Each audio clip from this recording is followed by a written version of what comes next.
Music recording studio Sheikhpura Dhanaura.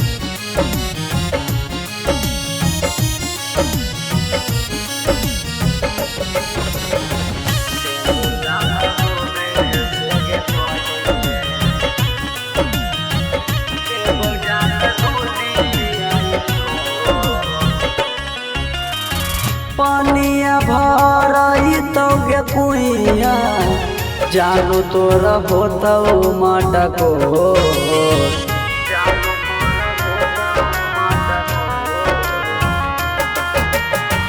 पानिया भरई तोगे कुइया जानू तोरा होतौ माटको सिंदूर दान होवे से गे पहिले सिंदूर दान होवे से गे पहिले देवो जान दुनिया छोड़ सिंदूर दान होवे से गे पहिले देवो जान दुनिया छोड़ सिंदूर दान होवे से पहिले।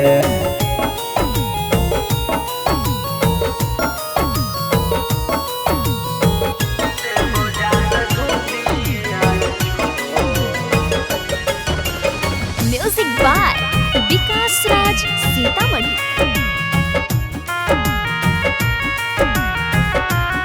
Mix by Vikas Bihari.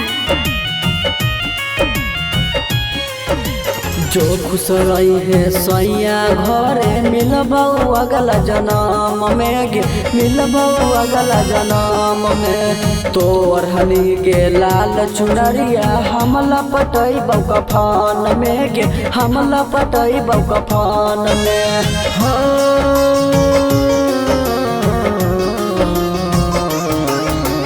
जो खुश रही है सैया घरे मिलबौ अगला जन्म में गे मिलबौ अगला जन्म में तोर हनी गे लाल चुनरिया हमला पटैबौ कफन में गे हमला पटैबौ कफन में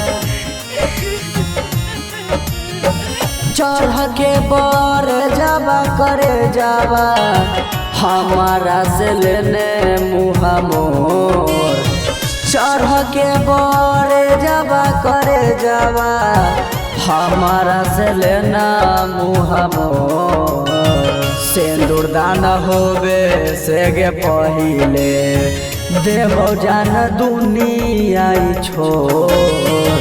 सिंदूर दान होवे से गे पहिले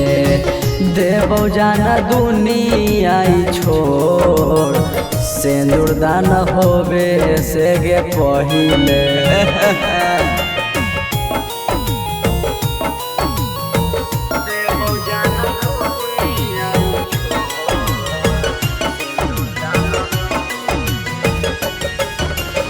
म्यूजिक बाय विकास राज सीतामढ़ी। जहरा music recording studio Sheikhpura Dhanaura.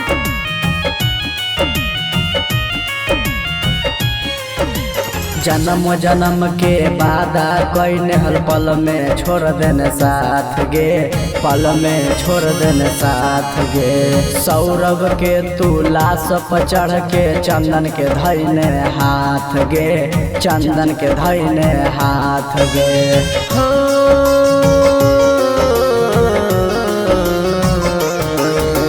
जन्म जन्म के वादा कैने हर पल में छोड़ देने साथ गे पल में छोड़ देने साथ गे सौरभ के तू लाश पर चढ़ के चंदन के धैने हाथ गे चंदन के धैने हाथ गे कवन गलती कैला कौ विकासवा नाता रिश्ता देने सब तोर कवन गलती कैला कौ विकासवा नाता रिश्ता देने सब तोर सिंदूर दान होवे से गे पहिले देवो जाना दुनिया छोड़ सिंदूर दान होवे से गे पहिले देवो जाना दुनिया छोड़ सिंदूर दान होवे से गे पहिले।